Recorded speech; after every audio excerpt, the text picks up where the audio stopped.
Antikaduka mumulete ku Pentagon tumusabire mumulete Kananirandi.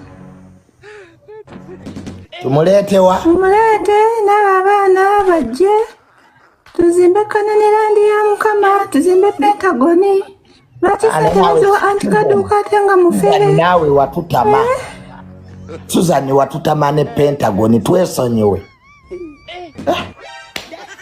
Bajja ku House of Prayer Ministries Antikaduka mumulete tumusabire agwemu obubbi, ekikola kye yakola kibi tukivumirira ese kuvumirira yenna era Mukama ajja kumubonereza. Mukama ajja mukuba emiggo agende ng'asiiwuka, agende ng'awuunyeera. Mulete House of Prayer Ministries omusumba Bujinga muyiweko amafuta ag'Omukama Katonda. Mumulete afune ebyamagero. Naye ekikolwa kyakola kibi, waakiri ezo sente oziwaayo n'oziwaayo ekimu eky'ekkumi eri Omukama.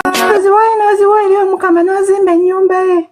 Ezo sente Mukama kolera ebirungi. Naye omukyala Antikaduka mumulete omusumba Bujingo amuseeko omukono gwe, amuseeko amafuta. Era ffe weetuli wano ba church girls, Mami Suzan atukozeemu omulimu omulungi, atuweerera, atwambaza, tulunda embuzi. Omukyala Antikaduka naye asobola okujja n'alunda embuzi. Ebyo bikola byakola bifu. Prayer Ministries. Obeerayo ddi mukyala Suzan? Obeerayo ddi ku House of Prayer? Suzan, obeerayo tubeerayo buli kanaku.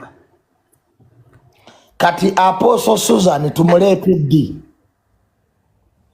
Embuzi tuzirindira Namayiba, ente byonna tubikola. Antikaduka asobola okujja Mami n'amuwa omulimu.